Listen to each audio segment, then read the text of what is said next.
देखिए जो वृत्त होता है ना वो क्या होता है, कुछ बिंदुओं का समुच्चय होता है जो एक निश्चित बिंदु से समान दूरी पे होते हैं। मान लीजिए कि हमारे पास एक ये पॉइंट है और यहाँ पे कुछ चारों ओर क्या है, बहुत से पॉइंट दिए गए हैं, इस पॉइंट के चारों ओर बहुत से पॉइंट दिए गए हैं, तो इनका जो संकलन होगा वो हमारा, इनका जो समुच्चय होगा वो क्या कहलाएगा, वृत्त कहलाएगा।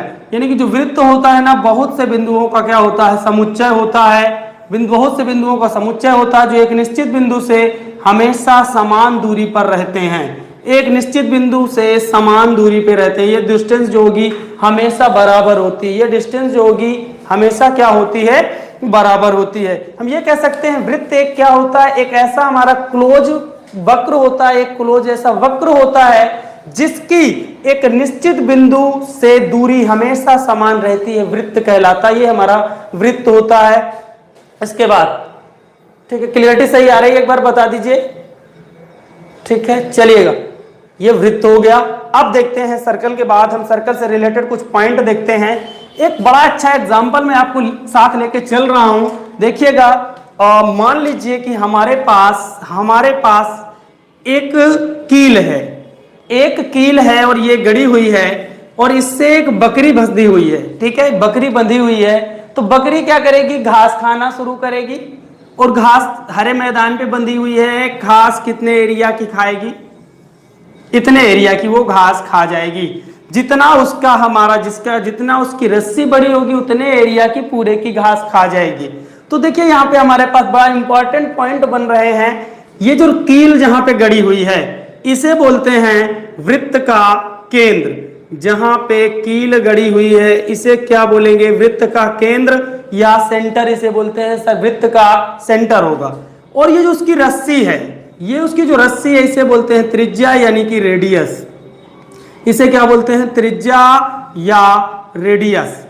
और ये जो बाहरी वाली हमारी ये लेंथ है, ये लेंथ जितने की वो घास जिस क्राइटेरिया की खाई है वो वाली जो लेंथ है इसे बोलते हैं परिधि। इसे क्या बोलते हैं, परिधि यानी कि सरकमफ्रेंस। इसे बोलते हैं सरकमफ्रेंस, इसे बोलते हैं सरकमफ्रेंस। और इसके बाद अगर इसको डबल कर दें, इसको अगर हम डबल कर दें तो इस पूरी लाइन को बोलते हैं व्यास। क्या बोलते हैं, इसका नाम होगा व्यास यानी कि डायमीटर। क्या होता है, ये हमारा डायमीटर होता है, यानी कि ये होता है हमारा व्यास, इसे बोलते हैं diameter. Very good, very good Rohit, very good. इसे क्या बोलते हैं, व्यास यानी कि डायमीटर। अब देखिए यहाँ पे अगर आपसे कोई पूछता है त्रिज्या क्या होती है, तो आप बोलोगे वृत्त के केंद्र से परिधि तक की दूरी त्रिज्या कहलाती है। वृत्त के केंद्र से परिधि तक की दूरी क्या कहलाती है, इसे बोलते हैं त्रिज्या। त्रिज्या क्या है यहाँ पे, त्रिज्या क्या है, वृत्त के केंद्र से परिधि तक की दूरी, सरकमफ्रेंस तक की जो दूरी होती है, परिधि तक की दूरी जो होगी वो क्या कहलाती है, त्रिज्या। इसके बाद बात करते हैं व्यास। व्यास क्या होती है, व्यास क्या होती है, वृत्त की सबसे बड़ी जीवा, वृत्त की सबसे बड़ी जीवा, वृत्त की सबसे बड़ी जीवा। अब सवाल उठ रहा होगा कि जीवा क्या है, तो देखते हैं जीवा क्या होता है। जीवा क्या होता है यानी कि कॉर्ड क्या होता है, जीवा क्या होती है हमारी, कोई भी अगर हमारे पास वृत्त है, कोई वृत्त है तो उस पे कोई दो बिंदु ले लो, कहीं पे भी कोई दो बिंदु ले लो, यहां पे दो बिंदु ले लो, मिला दो, तो किसी वृत्त की परिधि में स्थित दो बिंदुओं के बीच की दूरी, किसी वृत्त के परिधि में स्थित दो बिंदुओं के बीच की दूरी क्या कहलाएगी, जीवा कहलाती है। ठीक है, जीवा क्या होती है, परिधि पर स्थित, परिधि पर स्थित दो बिंदुओं के बीच की दूरी क्या होती है हमारी, जीवा कहलाती है। अच्छा, व्यास और त्रिज्या में एक संबंध होता है, जो हमारा व्यास होता है ना, वो व्यास जो होता है वो 2 गुणे त्रिज्या होता है। अभी बात हुई भी है यहाँ पे, देखिए मैंने बताया था सबसे बड़ी जीवा होती है। और अगर आपसे कोई पूछता है किसी वृत्त में कितने व्यास खींचे जा सकते हैं, तो किसी वृत्त में कितने डायमीटर होते हैं, नंबर ऑफ डायमीटर जो होते हैं ना वो इनफाइनाइट होते हैं। भाई ये वो ऐसी जीवा होती है, ये वृत्त जो हमारी जो व्यास होती है मीन्स डायमीटर होती है, वो एक ऐसी कॉर्ड होती है, एक ऐसी जीवा होती है जो वृत्त के सेंटर से होकर जाती है, वृत्त के केंद्र से होकर जाती है। और वृत्त के केंद्र से होकर ऐसी बहुत सी जीवाएं खींची जा सकती हैं, यानी कि आप ये बोल सकते हो किसी वृत्त के असंख्य व्यास हो सकते हैं, इनफाइनाइट डायमीटर्स खींचे जा सकते हैं, अनंत व्यास खींचे जा सकते हैं। ये जो होंगे हमारे पास अनंत व्यास होंगे, यानी कि किसी वृत्त में अनंत व्यास होते हैं। इसके बाद चलेंगे आगे, चाप की बात होगी, आर्क ऑफ अ सर्किल। चाप क्या होता है ये देख लो। देखिए चाप क्या होता है हम देखते हैं, मान लीजिए कि वृत्त में हम कोई दो बिंदु ले रहे हैं, चाप, आर्क क्या होता है, वृत्त का चाप, वृत्त का चाप, या बोल दीजिए arc of a circle, arc of a circle या वृत्त का चाप। देखिए वृत्त का चाप क्या होता है, मान लीजिए कि हमारे पास एक वृत्त है, हमारे पास एक वृत्त है, ये हमारे पास एक वृत्त है, हम इसकी परिधि में कोई दो बिंदु ले लें, कोई भी दो बिंदु ले लें, तो इसका नाम दे दो ए बी, तो ये हो जाएगा वृत्त का चाप। ये क्या होगा, वृत्त का चाप, नाम क्या होगा, इसका नाम होगा चाप ए बी, चाप ए बी। अब सुनो, ये हमारा आर्क ए बी है और ये भी आर्क ए बी के नाम से ही जाना जाएगा, ये भी आर्क ए बी के नाम से ही जाना जाएगा। नीला नीला मार्कर लाना उधर से, देखना ये भी चाप जो है ना, ये वाला भी है हमारा आर्क ए बी के नाम से ही जाना जाएगा। अब आप कहोगे इसमें अंतर क्या है, तो आपको अंतर बताते हैं। जो छोटा है उसे लघु चाप बोलेंगे, जो छोटा है उसे क्या बोलेंगे, लघु चाप। ये हमारा चाप ए बी जो है, नीले से मैंने इसे कर दिया है, इसे बोलेंगे लघु चाप। क्या बोलेंगे, लघु चाप। और ये वाला क्या होगा, हमारा ए बी चाप जो है, इसे बोलेंगे दीर्घ चाप। ठीक है, लघु चाप और ये हो जाएगा हमारा दीर्घ चाप। इसके बाद देखेंगे, ठीक है, लघु चाप और दीर्घ चाप। इसके बाद देखिएगा एक और पॉइंट लेके चल रहे हैं, सकेंद्रीय वृत्त, सकेंद्रीय कंसंट्रेटिक सकेंद्रीय वृत्त। देखिए स नाम से भी लग रहा है सकेंद्रीय,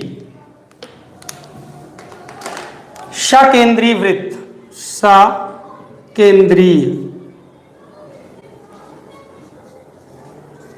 देखिए सकेंद्रीय वृत्त यानी कि दो या दो से अधिक ऐसे वृत्त जिनके केंद्र एक ही हों, अगर उनके सेंटर एक ही है ना तो उन्हें बोलते हैं सकेंद्रीय वृत्त। स मतलब कि साथ साथ, केंद्रीय मतलब कि केंद्र, यानी कि ऐसे वृत्त जिनके केंद्र सेम हो, संकेंद्रीय वृत्त कहलाते हैं। देखिएगा इंग्लिश में इसे बोलते हैं कंसेंट्रिक सर्कल्स, कंसेंट्रिक सर्कल्स, संकेंद्रीय वृत्त। संकेंद्रीय का वृत्त का मतलब ये होता है कि वृत्त क्या होंगे, उनके सभी के केंद्र एक ही होना चाहिए। देखो जैसे एक केंद्र लेके हमने ये खींच दिया, एक सर्कल, इसका केंद्र हो गया, और सेम केंद्र का एक और सर्कल खींच दो, सेम केंद्र का एक और सर्कल खींच दो, सेम केंद्र का एक और सर्कल खींच दो, तो ये सभी ऐसे दो या दो से अधिक, ठीक है, लेवल अप, ये होते हैं हमारे संकेंद्रीय। का मतलब होगा कि ऐसे वृत्त होंगे यहाँ पे हमारे पास जिनके केंद्र एक ही हों। ठीक है, चलो भाई, जीवा की इंग्लिश में क्या कहते हैं, जय जीवा को इंग्लिश में कॉर्ड बोलते हैं, CHORD, कॉर्ड। ठीक है, कॉर्ड, ये होती है हमारी जीवा, जीवा। चलिएगा अब देखना आगे, मैंने बताया कि अगर क्या होगा, कंसेंट्रिक सर्किल्स, कौन से सर्किल होते हैं, कंसेंट्रिक सर्किल ऐसे सर्किल होते हैं जिन सब वृत्तों के, यानी कि जिन सर्कल्स के, यानी कि जिन वृत्तों के, गुड इवनिंग गौरव बेटा, गुड इवनिंग, जिनके सेंटर एक हो, वो क्या होते हैं, हमारे कंसेंट्रिक होते हैं, कंसेंट्रिक होते हैं। अभी देखिएगा 9:30 के बाद या 9:30 के बाद आपकी मेंटल मैथ की क्लास लेते हैं। ठीक है, तो जो भी बच्चे हैं वो कंटिन्यू बने रहेंगे, लास्ट में आ जाएंगे 9:30 के बाद। 10 के आसपास। अब देखिए इसके बाद हम बात करते हैं संकेंद्रीय वृत्त की। बात हो गई, मैंने बताया कि संकेंद्रीय वृत्ति या वृत्त या कंसेंट्रिक सर्कल्स ऐसे सर्कल्स होंगे जिनके केंद्र सभी के सेम होते हैं। ठीक है, देखो इसका भी सेम सर्कल, सेम सेंटर से ये भी बना हुआ है, उसी सेंटर से उसी केंद्र से ये भी बना हुआ है। तो ऐसे जो वृत्त होंगे हमारे वो क्या होंगे, संकेंद्रीय वृत्त के अंतर्गत आएंगे। इसके बाद हम बात करते हैं प्रतिच्छेदी रेखा या सीकेंट ऑफ अ सर्कल। प्रतिच्छेदी रेखा देखते हैं क्या होता है। प्रतिच्छेदी रेखा, देखिए प्रतिच्छेदी रेखा वैसे तो हम जानते हैं प्रतिच्छेदी रेखा या मैंने बताया सीकेंट ऑफ अ सर्कल। देखिए प्रतिच्छेदी रेखा क्या होती है, किसी वृत्त की प्रतिच्छेदी रेखा क्या होती है या सीकेंट ऑफ अ सर्कल क्या होता है। देखते हैं, एक सर्कल है, ऐसी रेखा जो वृत्त को दो बिंदुओं पे काटे। ठीक है, ये लो ये एक वृत्त था और हमें क्या करना है, इसकी प्रतिच्छेदी रेखा खींचना है। प्रतिच्छेदी रेखा का मतलब होता है इसको छेदने वाली, ठीक है, यानी कि इसको काटने वाली। ये होती है हमारी सीकेंट ऑफ अ सर्कल। वृत्त को दो बिंदुओं पर काटती हुई निकलने वाली जो हमारी रेखा होगी, जो लाइन होगी, वो क्या कहलाएगी, प्रतिच्छेदी रेखा कहलाएगी। इसके बाद हम बात करते हैं स्पर्श रेखा। देखिए क्या होती है, टेंजेंट ऑफ अ सर्कल क्या होता है, स्पर्श रेखा। स्पर्श का तो नाम मतलब होता है स्पर्श करना, मतलब कि छूना, स्पर्श रेखा।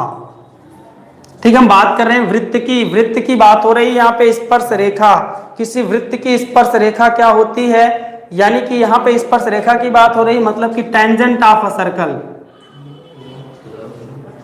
Tangent of a circle.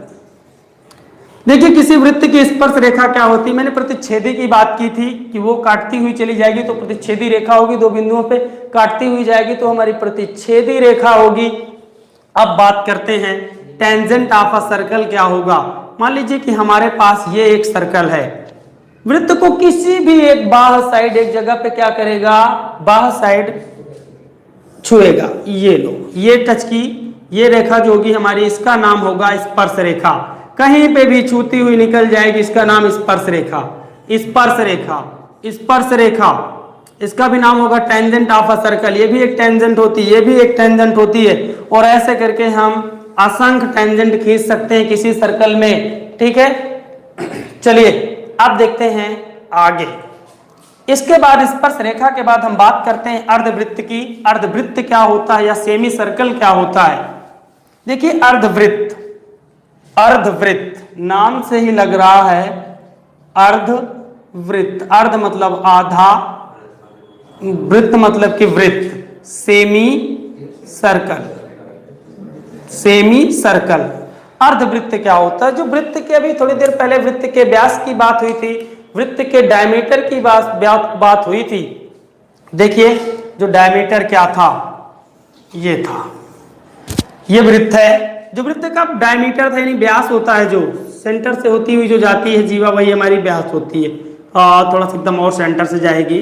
ये लो, ये हो गया, मान के चल रहे हैं केंद्र है। ठीक है, गणित में तो बहुत कुछ मान लेते हैं। अब देखना ये क्या है, ये हमारा एक सेंटर है, ये वृत्त का व्यास है। जो वृत्त का व्यास होता है ना, यानी कि जो डायमीटर होता है, डायमीटर क्या करता है, वृत्त को दो बराबर भागों में बांटता है। डायमीटर जो क्या करता है, वृत्त को दो बराबर भागों में बांटता है। ठीक है, सुधीर। ठीक है, अभी लेते हैं मेंटल मैथ्स की क्लास थोड़ी देर बाद। ठीक है, टाइम हो रहा है इस समय 8:30 बज रहे हैं, 9 के आसपास देखेंगे। ठीक है, चलिएगा। देखिए जो वृत्त का व्यास होता है ना, वृत्त को दो बराबर भागों में बांटता है। एक ये पार्ट हो गया और ये पार्ट हो गया। अब आप इसे हटा दो, एक पार्ट हटा दो, दो अर्धवृत्तों में बांट देता है।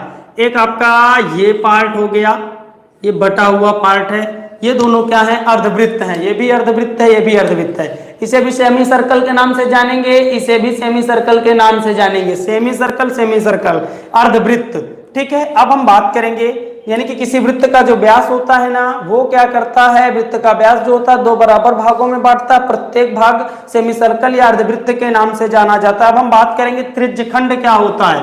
त्रिज्यखंड या sector of a circle, sector of a circle, त्रिज्य खंड, हिंदी में बोलते हैं त्रिज्य खंड। देखिए त्रिज्य मतलब होता है त्रिज्या के द्वारा, खंड का मतलब टुकड़ा किया हुआ, सेक्टर ऑफ अ सर्कल। देखिए हिंदी कितनी आसान होती है, त्रिज्य खंड सीधा सीधा बता रहा है कि त्रिज्या के द्वारा किया गया खंड होगा। अब ये देखो ये हमारे पास एक सर्कल था, एक सर्कल था, सर्कल जैसे बना नहीं, ठीक है, ये एक सर्कल है, ठीक है, ये एक सर्कल था और एक रेडियस के द्वारा एक खंड काट दिया गया, यहाँ पे एक टुकड़ा काट दिया गया। तो जो ये वाला पार्ट होगा, ये होगा जो हमारा ये पार्ट, इसे बोलेंगे हम त्रिज्य खंड या सेक्टर ऑफ अ सर्कल, त्रिज्य खंड या इसे बोलेंगे सेक्टर ऑफ अ सर्कल। इसे क्या बोलेंगे? त्रिज्य खंड, त्रिज्य खंड या सेक्टर ऑफ अ सर्कल, ठीक है। अब ये देखिए ये जो होगा ना दो भागों में डिवाइड हो रहा है। एक आप देख रहे हो कि ये है हमारे पास छोटा सा, यानी कि छोटा, यानी कि इसे हम बोलेंगे लघु त्रिज्य खंड, लघु त्रिज्य खंड, ठीक है। मेजर इसे क्या बोलेंगे? माइनर सेक्टर होगा, ये लघु त्रिज्य खंड, लघु त्रिज्य खंड।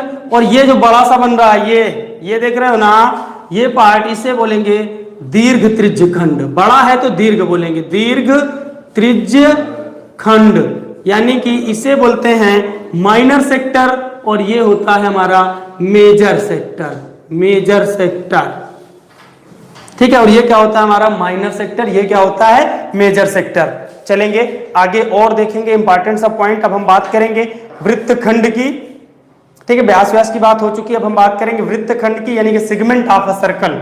सेगमेंट ऑफ अ सर्कल क्या होता है ये देखेंगे, ठीक है। बात हो रही है वृत्तखंड, वृत्तखंड, वृत्तखंड या segment, segment of a circle, ठीक है। देखिए जो वृत्तखंड क्या होता है, वृत्तखंड क्या होता है, जो उसकी जीवा होती है, जीवा या चाप, यानी कि अगर आप इसकी कॉर्ड ले लो या आप इसका आर्क ले लो, तो वो क्या करता है, जीवा एवं एक चाप के द्वारा जो घिरा हुआ भाग होता है, ये हमारा मान लो सर्कल है, ये सर्कल है। हमने क्या किया, हमने क्या किया, इस सर्कल को थोड़ा और सर्कल जैसा बना दे,